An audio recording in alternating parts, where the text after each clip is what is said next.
So in the previous session, we discussed how to set up and configure standalone products. Next, we will discuss how to set up the various types of bundles. So as you can see here on the quote, we have added one product, which is the octopus hot dogs here. And below, you will see a configured bundle, standard bento box bundle, along with all of the products that come with this particular bundle, like bear-shaped sausage, rice balls, heart-shaped fruit. And as you see on the right-hand side, this bundle was set up in a way that the bundle product sets the price, and the child products all have a zero price because they are all included. There are other situations where you may want the child products here to dictate the price, but in this scenario, we'll review how to set this up and have it priced at the parent product level. All right, so to get started on our bundle, we have to start with the product. Even though it's a bundle, we still have to create a bundle product.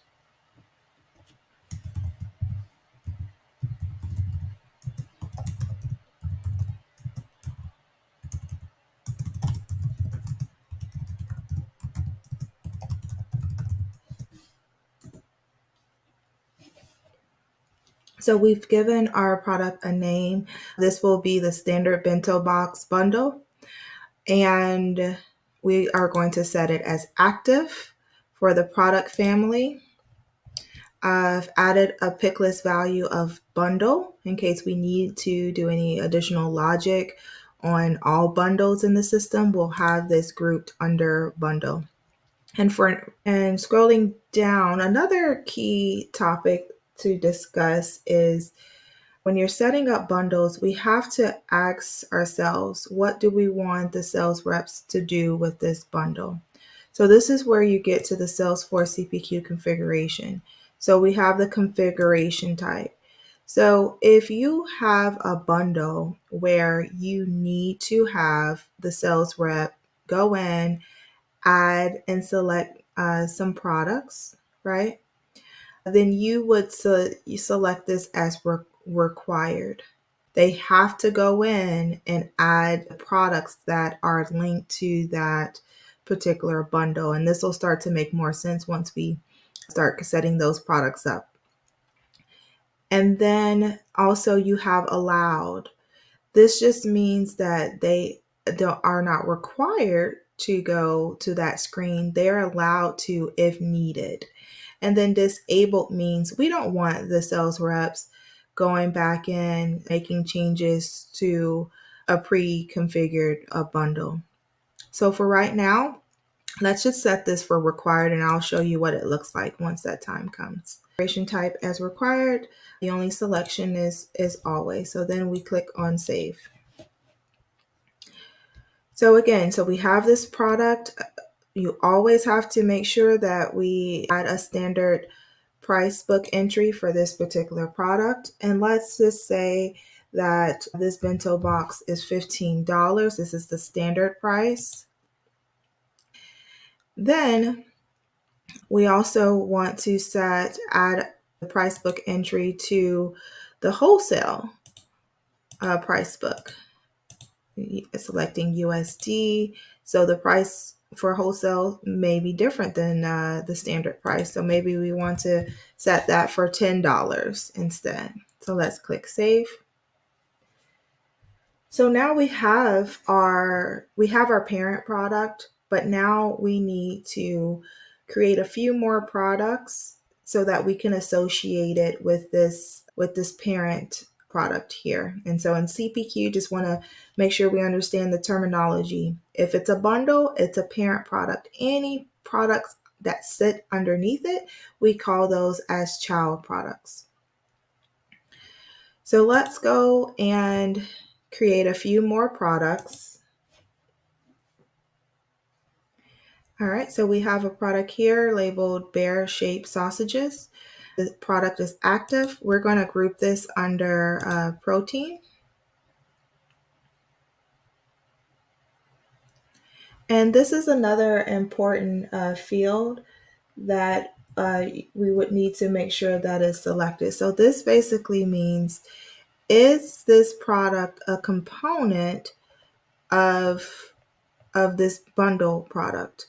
If that is selected, then that means that this bear-shaped sausage can only be sold in a bundle. If you can sell it separately in a bundle and without a bundle, then you don't want to select component. We're just going to go off of that this product can be sold both in a bundle and as a standalone product, so we won't select component.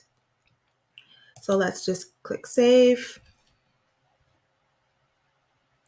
The same process, adding a standard price. Pay close attention to this. I'm going to add a price for this product, right? Even though in our bundle it will be included, we need to account for situations where this product is sold on its own. We have to have an actual price. So the standard price, we're going to set it at $3. And we're going to add an entry, wholesale entry. If it's sold on a wholesale quote, then we'll knock it down to $1. And we're going to do the same thing for the rest of the two products. So we have the rice ball product we're setting as active.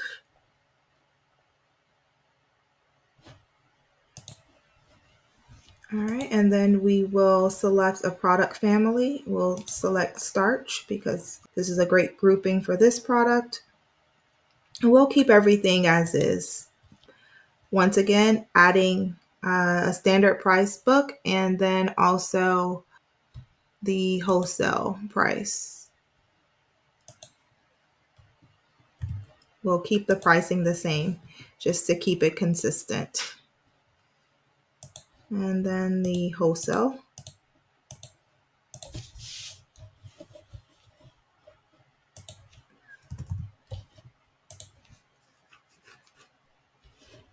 All right, so now we just have one more product we want to add.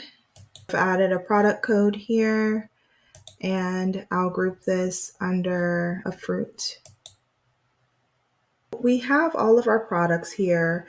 As you can see, we have the bundle, and then we have all of these products that we want to be grouped up under the bundle. But there's one missing part. There's no connection between these products and this bundle. So this is why Salesforce CPQ has what's called a product option. A product option operates as if a junction object to link the two. And so while you're on the bundle product, this is where you would go to start creating these options. Okay. The first here is optional SKU. So that just means the products that you want to be on this bundle. So what are the details of the products? So we've set up heart-shaped fruit. Okay. Next, you'll see number is a required field. This means what order do we want this to be displayed? So we've selected so when we select the parent product, heart-shaped fruit should appear at the very top. So we would enter in the number 10. You always want to start with increments of tens. That's just Salesforce. That is a Salesforce best practice. There's another field that is called selected. So when a sales reps they select bundle product, we want this to automatically be selected so that they don't have to select it since we know that it's already included. Okay. We also want to make it required, right? Because we know that this product is a part of this bundle and no other configurations can happen. Okay. As you can see here, configuration type here is a component that's automatically selected, so you know that this product is a part of that bundle. Another that's very important is bundled. What does that mean? So we gave this product, okay, a price of for standard price and $1 for heart. So if we click this button bundled, when we select this product, the price will be included in the price of the bundle. Okay, I'll show you what that looks like. So for now, we're all set. That's all we need so we can save. But we do need to a few more options for the other two products. Okay, so next one is bear-shaped sausage. So the next order we want to set that is 20. We want it to be automatically selected. We want it to be required so that the sales reps can't unselect it. And we want it to be included in the price. And that's it. All right, so one more. So we have the heart-shaped fruit, we have the sausage, we just need the rice ball. So that will be listed third in order. Again, we want it to be automatically selected. We want it to be required, so you can't uncheck it. And then we want the price to be included. So let's click save here. And I'll show you what this looks like. So if I go to this same opportunity, down here to this quote that we already have on this opportunity, and click on edit lines. We already have this standalone product here. So let's go in and add the bundle. Okay.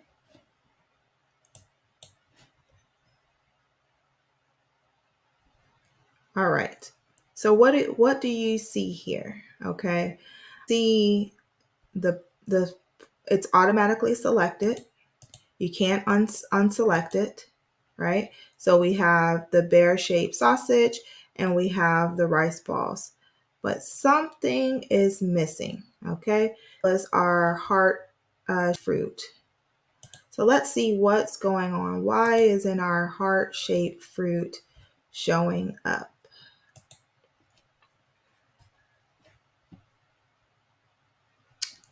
And the reason is because we don't have a price book entry, okay? Let's add that the standard price is $3.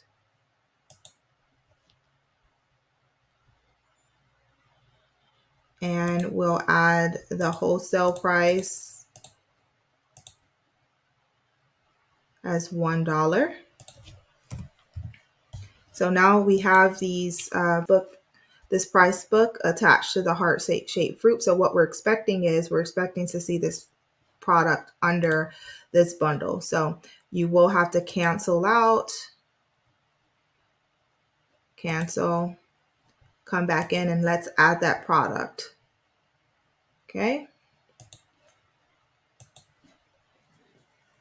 Now you see the rice balls. You see all of the products here. So you see that this was a wholesale quote. So you see the price would be this, but since we selected that this is a bundle product, when we click on save, this is what you will see. You will see only the price at the bundle level. We do not see the price at each of these child product levels. Okay. Let's say you wanted to change that and say, heart-shaped, this heart-shaped fruit, should not be a part of the price. Okay. You will do in that particular situation. Let's go to the let's take a look at the options. So heart-shaped fruit. If I uncheck this bundled here, the price will show. So if I take this, I'm going to hit the trash can here that deletes an item, and I'm going to go back and add the bundle. Okay. And then click save. You can see now the heart-shaped fruit, it also to the price. Okay. Contributes to the price. But we want to make sure we want to go ahead and include it this time. So I'll check this. So for example, if I didn't have selected or required added here to this bundle, that's just to this product on the product option. Again, you set this at the product option. So it's linked to this bundle. It's linked to this this product. Okay. So I click save. Let's delete what we have. Let's add the bundle again. This is what you're going to see. So this is unchecked. Okay. These other two options, because they were checked at the product option level, it's automatically selected. The reason why you want to have this automatically selected is because if your business rule is the standard bento box, it always comes with these options. You don't want the sales reps to have to select anything. They can't change anything, right? So if I go back and let's just select it. Okay, cancel, and let's add it back. So it's selected. So one more step that we need to consider is if the rule really is, we do not want to be able to go back and reconfigure anything at all, then we can change it, because it's no point of having them come to this screen if everything is already selected and they click save and all of the information is here. So what you have to do is go back to the product, which is the parent product, the bundle.